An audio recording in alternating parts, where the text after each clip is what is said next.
ओम पूर्णमदः पूर्णमिदं पूर्णात् पूर्णमुदच्यते पूर्णस्य पूर्णमादाय पूर्णमेवावशिष्यते। वसुदेवसुतं देवं कंसचाणूरमर्दनं देवकी परमानंदम कृष्णं वंदे जगद्गुरुम। जय श्री राधे मित्रों, मैं सुभाष चंद्र शास्त्री यूट्यूब चैनल पर आप सभी का बहुत बहुत स्वागत करता हूं। मित्रों, एक कदम अध्यात्म की ओर इस अंक में हम भगवान कृष्ण के द्वारा किया गया उपदेश अर्जुन को जो दिव्य ज्ञान प्राप्त हुआ है उसमें चर्चा करते हुए श्रद्धा के विभाग अर्थात श्रद्धा के विषय में जो प्रश्न अर्जुन ने भगवान से किए उसके विषय में कुछ चर्चाएं करते हैं। पिछले अंक में भगवान ने अर्जुन को बताया कि हे अर्जुन, दैवी और आसुरी स्वभाव के जो लोग होते हैं उनको किस प्रकार से कष्ट भोगना पड़ता है और किस प्रकार दैवी स्वभाव के लोग परम पद को प्राप्त करते हैं, उनमें क्या क्या भिन्नता है, विशद रूप से वर्णन किया।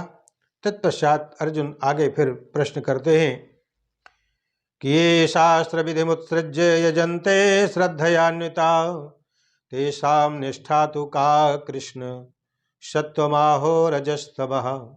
हे भगवान, जो लोग शास्त्र के नियमों का उल्लंघन करते हुए अपनी कल्पना के अनुसार यज्ञ पूजन इत्यादि करते हैं, अपने बनाए हुए विधि के अनुसार करते हैं, उनको क्या समझा जाए, वो सतोगुणी हैं, रजोगुणी हैं या तमोगुणी हैं, और उनको किस प्रकार से इसका फल प्राप्त होता है। क्या वे लोग किसी व्यक्ति को चुनकर उस पर किसी भगवान के रूप में श्रद्धा दिखाते हैं, सत रज या तम गुण में उनकी पूजा करते हैं? क्या ऐसे व्यक्तियों को जीवन की सिद्ध अवस्था कभी प्राप्त होती है या नहीं? क्या वास्तविक में ज्ञान प्राप्त करके ऐसे लोग उच्च पद को प्राप्त हो सकते हैं? क्या उन्हें सफलता प्राप्त होती है? अर्जुन इन प्रश्नों को भगवान कृष्ण के साथ में कर रहे हैं कि हे भगवान, जिनकी जैसी वृत्ति है, जैसा स्वभाव है, अर्थात सतरजतम गुणों के द्वारा जो ग्रस्त हैं या उनमें पड़े हुए हैं, ऐसे स्वाभाविक लोग कैसे अपने पूजन इत्यादि कर्म का फल प्राप्त करते हैं। भगवान कहते हैं कि हे अर्जुन, त्रिविधा भवति श्रद्धा देहिनां या स्वभावजा सात्विकी राजसी चैव तामसी चेति ताम शृणु। भगवान कहते हैं कि जैसे पूर्व में मैंने आपको बताया कि जिस प्रकार का गुण जिस व्यक्ति पर हावी होता है उसके अनुसार वह दैवी या आसुरी प्रकृति का होता है।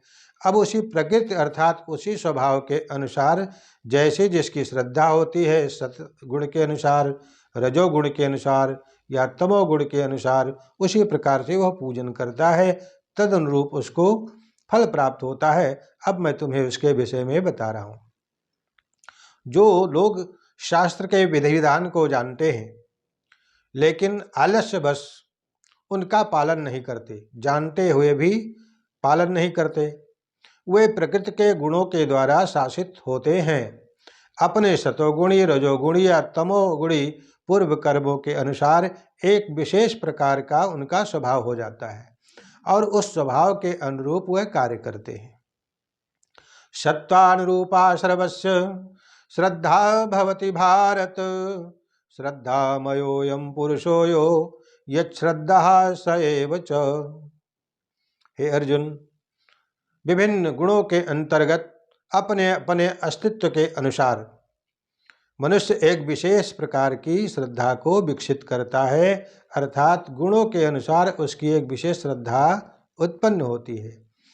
प्रत्येक जीव में, चाहे वह जैसा भी क्यों न हो, एक विशेष प्रकार की श्रद्धा उसमें पाई जाती है, गुण पाए जाते हैं, लेकिन उसके द्वारा अर्जित स्वभाव के अनुसार उसकी श्रद्धा उत्तम, मध्यम या अधम होती है।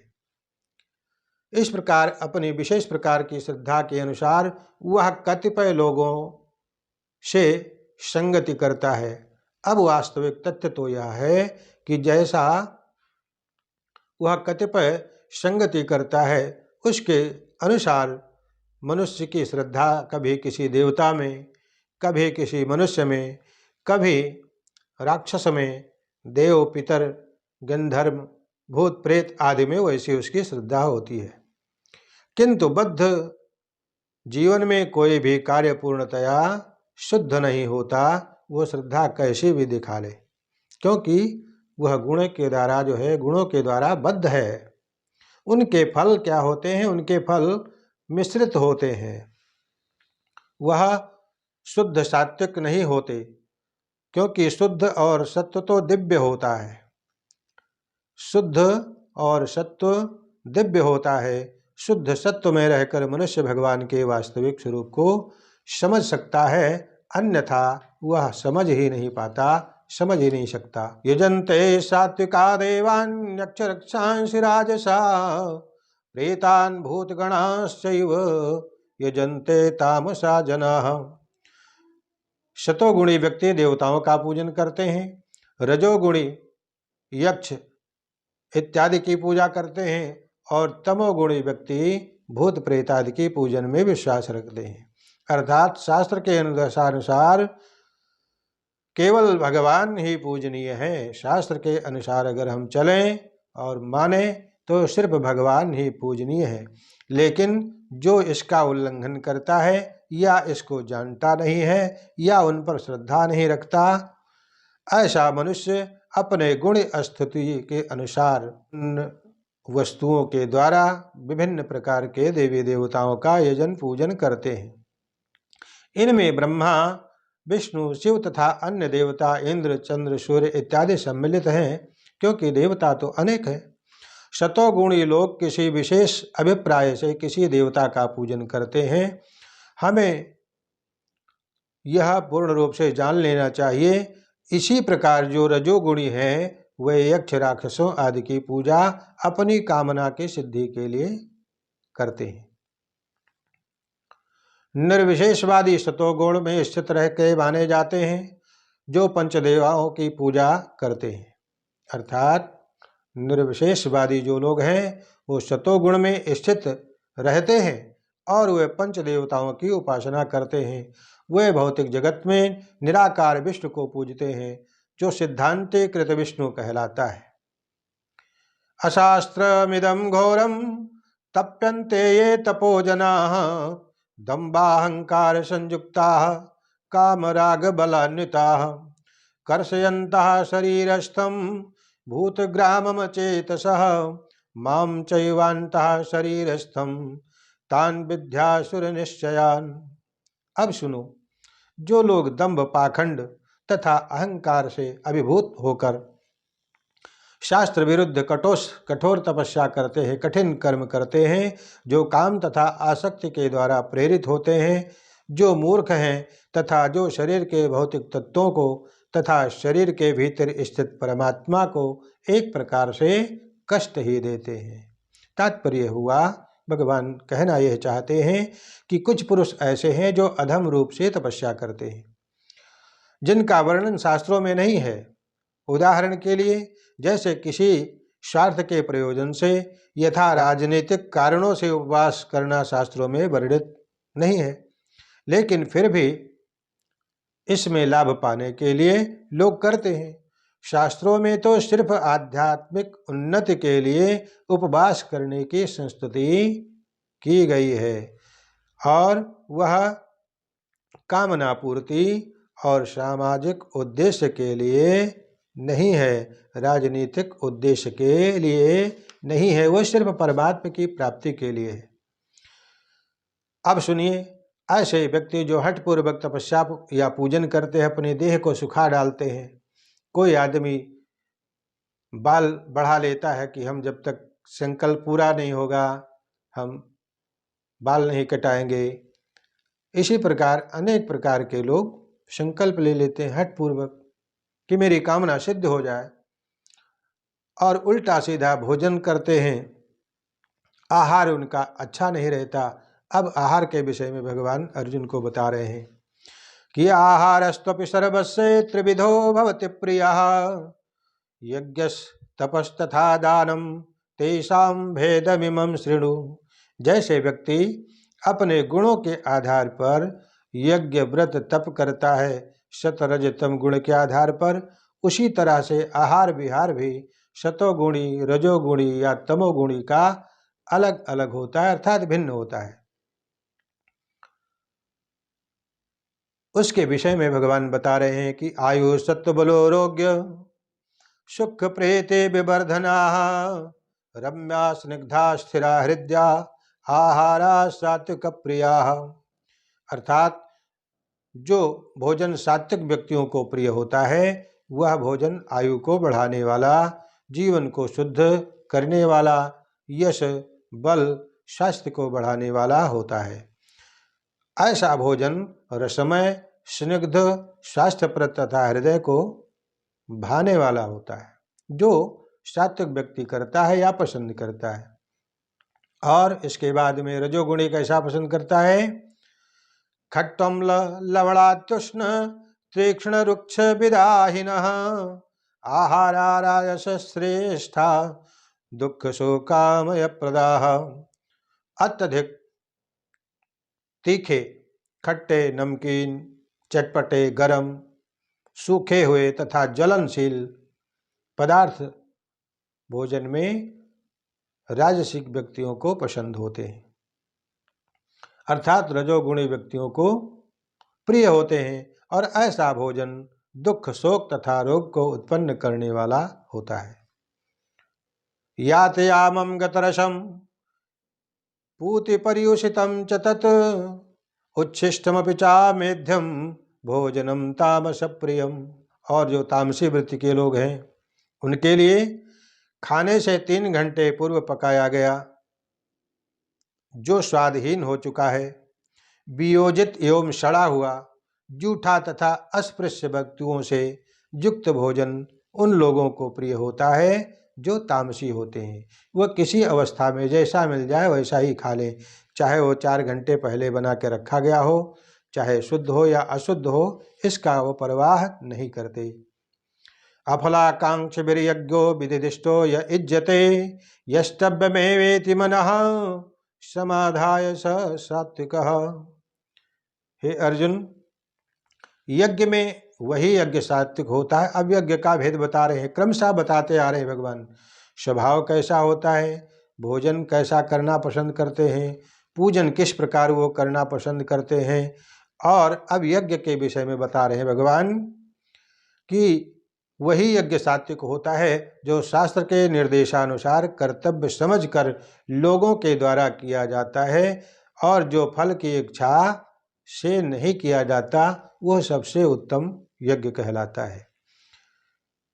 तात्पर्य हुआ कि सामान्यतया यज्ञ किसी प्रयोजन से लोग करते हैं, लेकिन यहाँ पर बताया जा रहा है कि यज्ञ बिना किसी इच्छा के संपन्न किया जाना चाहिए। उसमें सिर्फ एक ही कामना हो कि हमारे यज्ञ पूजन से भगवान प्रसन्न हो, बस इतनी सी कामना हो, और इसे कर्तव्य मानकर करना चाहिए। मंदिरों गिरजाघरों में मनाए जाने वाले अनुष्ठान सामान्यतया भौतिक लाभ की दृष्टि से लोग करते हैं, लेकिन यह सतोगुणी नहीं कहा जा सकता। इसलिए मनुष्य को चाहिए कि कर्तव्य मान करके मंदिर या गिरजा घर में या अपने घर में या किसी भी जगह पर तीर्थ स्थल आदि में यज्ञ जप तप इत्यादि करते हैं, वह सबसे श्रेष्ठ माना गया है। और यह भी तीनों गुणों के अनुसार ही लोग करते हैं। अभिसंधाय तो फलम दंभार्थमपि चैव यत् इज्जते भरत श्रेष्ठ तम यज्ञम विद्धि राजसम। अब भगवान ने अभी पहले ही बताया कि यज्ञ सात्विक वो है जो सत्वगुण में रह करके सात्विक विधि से किया जाता है और बिना किसी इच्छा के संपन्न किया जाता है, वो सात्विक है। अब भगवान कहते हैं राजसिक क्या है? हे अर्जुन, जो यज्ञ किसी भौतिक लाभ के लिए या अहंकारवश किया जाता है, दिखावे के लिए किया जाता है, उसको तुम राजसी जानो। अर्थात ऐसा यज्ञ, ऐसा पूजन, ऐसा धर्म कर्म, ये सब राजसी होता है, ऐसा भगवान कहते हैं।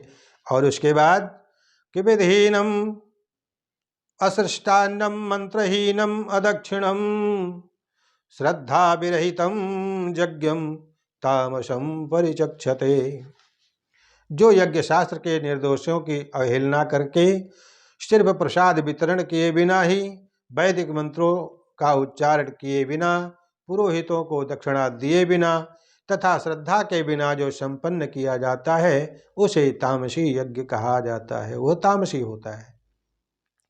क्योंकि देज गुरु प्राज्ञ देज देव द्विज गुरु प्राज्ञ पूजनम शौचमार्जवम ब्रह्मचर्य महिंसा चा शारीरम तप उच्यते। भगवान कहते हैं कि तपस्या में क्या क्या भेद होता है। अब तप के विषय में सुनो।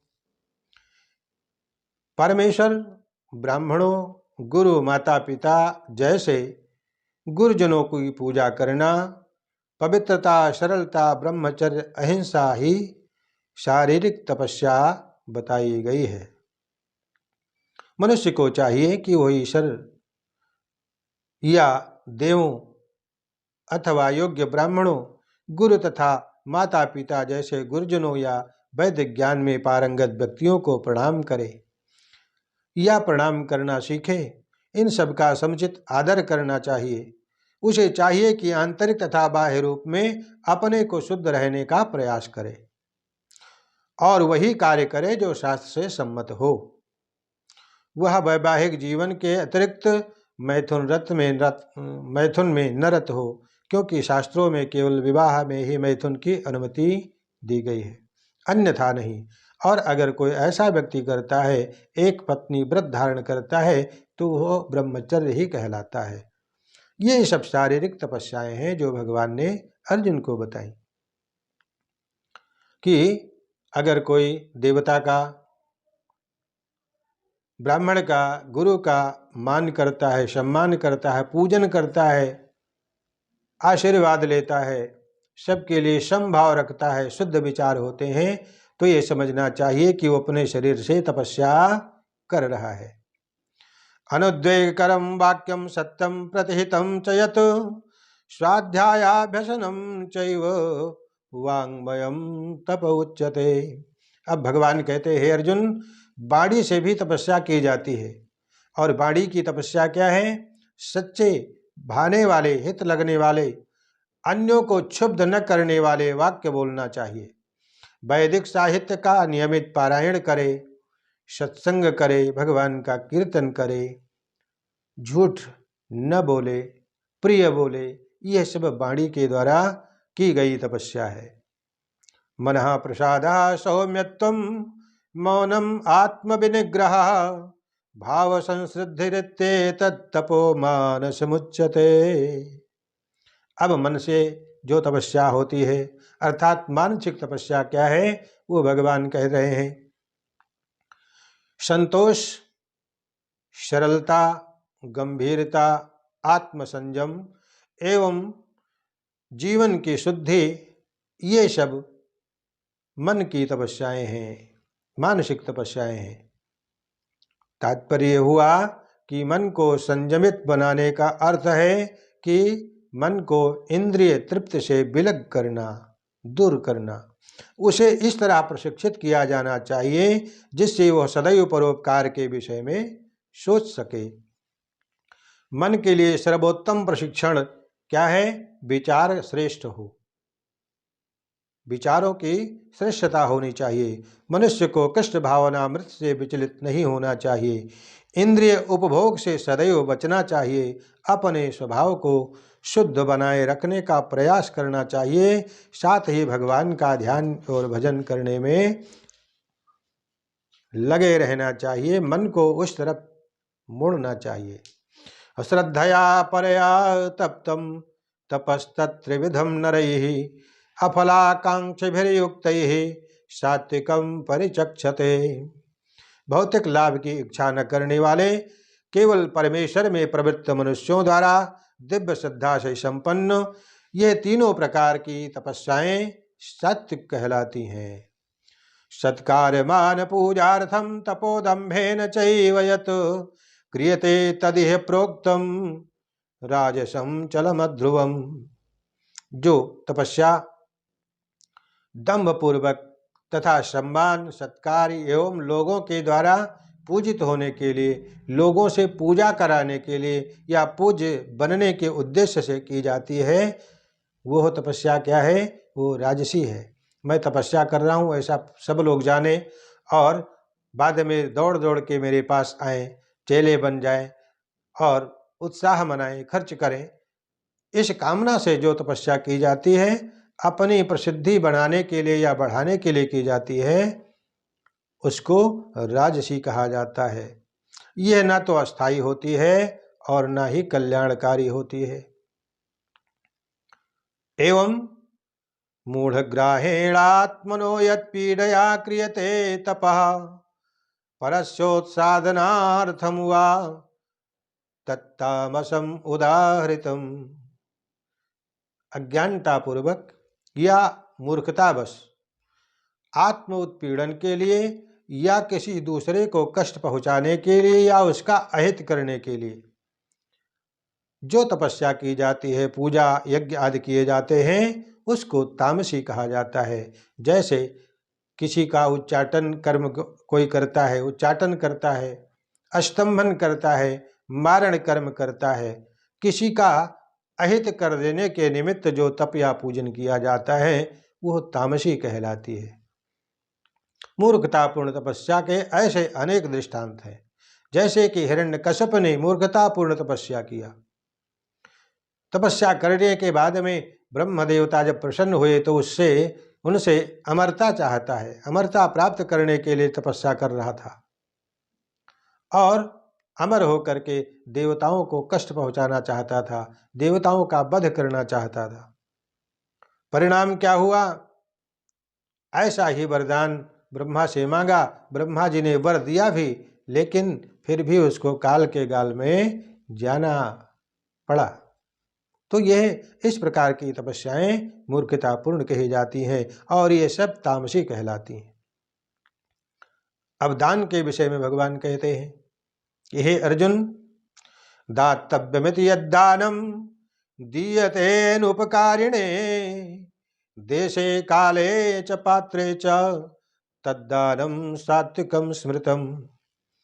लोग दान करते हैं और दान करने में भी भेद है, वह भी गुणों से प्रेरित होकर के, गुण के अनुसार जो उनका स्वभाव है तद अनुसार ही लोग दान करते हैं। अब भगवान कहते हैं कि जो दान अपना कर्तव्य समझ करके या किसी की उपकार करने के दृष्टि से किया जाता है और समुचित स्थान में समुचित समय पर योग्य व्यक्ति को दिया जाता है, वह सात्विक दान कहा गया है, उसे सात्विक माना जाता है।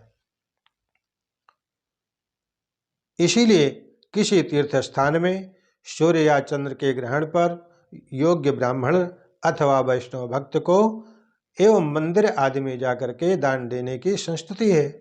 बदले में कोई अभिलाषा न की जाए, इस दान के पीछे कोई अभिलाषा न छुपी हो कि इसको देने से मेरा कल्याण हो जाए या मेरा ये कार्य बन जाए।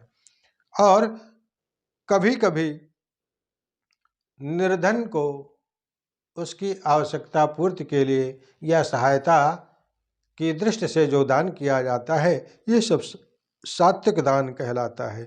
जो करुणावश किया जाता है अथवा अपना कर्तव्य समझकर स्वेच्छा से किया जाता है, ऐसा दान सात्विक होता है। यत्तु प्रत्युपकारार्थम फलमुद्देश्य वा पुनः दीयते चा परिक्लिष्टम तद्दानम राजसस्मृतम। अदेश काले यद्दानम अपात्रेभ्यश्च दीयते असत्कृतमवज्ञातम तत्तामसमुदाहृतम। भगवान कहते हैं कि जो दान प्रत्युपकार की भावना से या कर्म फल की इच्छा से या अनिच्छा पूर्वक किया जाता है, उसको रजोगुणी कहा जाता है, वो राजस कहलाता है। दान कभी स्वर्ग जाने के लिए नहीं दिया जाता, कभी अत्यंत कष्ट से तथा कभी पश्चाताप के साथ भी अगर कोई दान दिया जाता है तो वह भी निष्फल होता है और राजसी कहलाता है। ऐसा दान रजोगुणी होता है। और जो दान किसी अपवित्र स्थान में, अनुचित समय में, किसी अयोग्य व्यक्ति को या बिना समुचित ध्यान तथा बिना आदर मान के किया जाता है, वो दान तामसी कहलाता है। इसीलिए भगवान कह रहे हैं, ओम तत्सदिति निर्देशो ब्राह्मणस्त्रिविध स्मृतः ब्राह्मणास्तेन वेदाश्च यज्ञास्य विहितासुरा। सृष्टि के आदि काल में ओम तत्सत ये तीन शब्द परब्रह्म को सूचित किए गए थे। ये तीनों सांकेतिक अभिव्यक्तियों ब्राह्मणों द्वारा वैदिक मंत्रों का उच्चारण करते समय उसी ब्रह्म की संस्तुति के लिए करते हैं और प्रयोग में लाते हैं। अर्थात ओम तत् सत ये हर समय उच्चारण किया जाता है शुभ कार्यों में ब्राह्मणों के द्वारा और मंत्रों के साथ भी प्रयोग में लाया जाता है। ये बताया जा चुका है कि तपस्या, यज्ञ, दान तथा भोजन के तीन तीन भेद हैं, सात्विक, राजस तथा तामस। अनेक लोग ऐसे हैं जो उत्तम, मध्यम या निम्न कोटि के हैं और इसी प्रकार उनमें गुण भी पाए जाते हैं। अपने गुण के अनुसार ही वह सारी क्रियाएं करते हैं, चाहे वो यज्ञ हो, चाहे वो दान हो या तपस्या हो, सत रज तम के अनुसार ही करते हैं। लेकिन जो सतोगुण में रह करके किया जाता है कोई भी कार्य, वो सात्विक कहलाता है और शाश्वत होता है। तस्माद् ओम इत्युदाहृत्य यज्ञदान तपक्रियाः प्रवर्तन्ते विधानोक्ता सततं ब्रह्मवादिनां तदित्यनभिसन्धाय फलं यज्ञतपक्रियाः दानक्रियाश्च विविधाः क्रियन्ते मोक्षकांक्षिभिः। योगी जन ब्रह्म की प्राप्ति के लिए शास्त्र विधि के अनुसार यज्ञ, दान, तप की समस्त क्रियाओं का शुभारंभ सदैव ओम से प्रारंभ करते हैं। इसलिए मनुष्य को चाहिए कि कर्म फल की इच्छा के बिना विविध प्रकार के यज्ञ, तप, दान को तत् शब्द कहकर संपन्न करे। ऐसी दिव्य क्रियाओं का उद्देश्य भवबंधन से मुक्त करने वाला हो जाता है। सद्भावे साधुभावे च सदिते तत्प्रयुज्यते प्रशस्ते कर्मणि तथा सत्शब्दः पार्थ युज्यते यज्ञे तपसि दाने च स्थितिः सदिति चोच्यते कर्म चैव तदर्थीयं सदित्येव विधीयते। हे अर्जुन, परम सत्य भक्तिमय यज्ञ का लक्ष्य है जो उसे शत शब्द से अभिहित किया जाता है। हे प्रथापुत्र, ऐसे यज्ञ संपन्न करता भी सत कहलाता है। जिस प्रकार यज्ञ, तप, दान ये सारे कर्म भी परम पुरुष को प्रसन्न करने के लिए संपन्न किए जाते हैं, वो सब सत है। अब सुनिए, जो लोग दान करते हैं उनके लिए भगवान कहते हैं कि कुछ भी कर्म किया जाए, चाहे वो दान हो या तपस्या हो, पूजा हो, यज्ञ हो, वो श्रद्धा विहीन न हो। श्रद्धा सहित किया जाए तो पूर्ण फल मिलता है।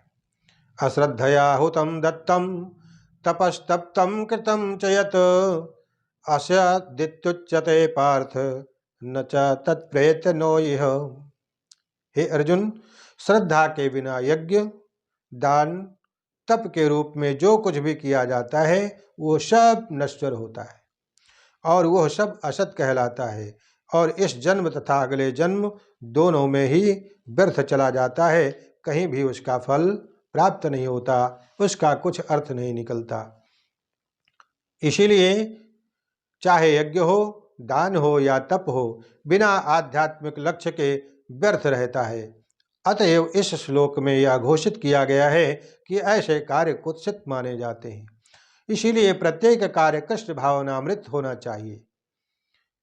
और भगवान की भक्ति में तल्लीन होकर के ब्रह्म के लिए ही किया जाना चाहिए। ब्रह्म की प्रसन्नता के लिए ब्रह्म को ही प्रदान किया जाना चाहिए। संपूर्ण वैदिक साहित्य में भगवान में श्रद्धा की ही संस्तुति बारंबार की गई है। बद्ध अवस्था में लोग देवताओं, भूत या कुबेर ऐसे यक्षों की पूजा के प्रति आकर्षित रहते हैं। यद्यपि सतोगुण, रजोगुण तथा तमोगुण से श्रेष्ठ है, लेकिन जो व्यक्ति कृष्ण भावनामृत को ग्रहण करता है वह प्रकृति के इन तीनों गुणों से ऊपर उठ जाता है, अर्थात त्रिगुणात्मकता को पार कर जाता है। यही प्रेम समस्त जीवों का परम लक्ष्य है। अतएव मनुष्य को चाहिए कि सीधे कृष्ण भावनामृत को ग्रहण करे और अपना कल्याण करे। तो इस प्रकार से भगवान श्रद्धा के विषय में इस अंक में उपदेश देते हुए अर्जुन को बताते हैं कि कौन कौन से गुण से संबंधित लोग किस प्रकार से अपना कर्म करते हैं और उनको यथार्थ में कैसे कर्म करनी चाहिए। तो आज के अंक में बस इतना ही। मित्रों, आप इस वीडियो को लाइक शेयर अवश्य करें और हमारे चैनल को सब्सक्राइब करें। जय श्री राधे।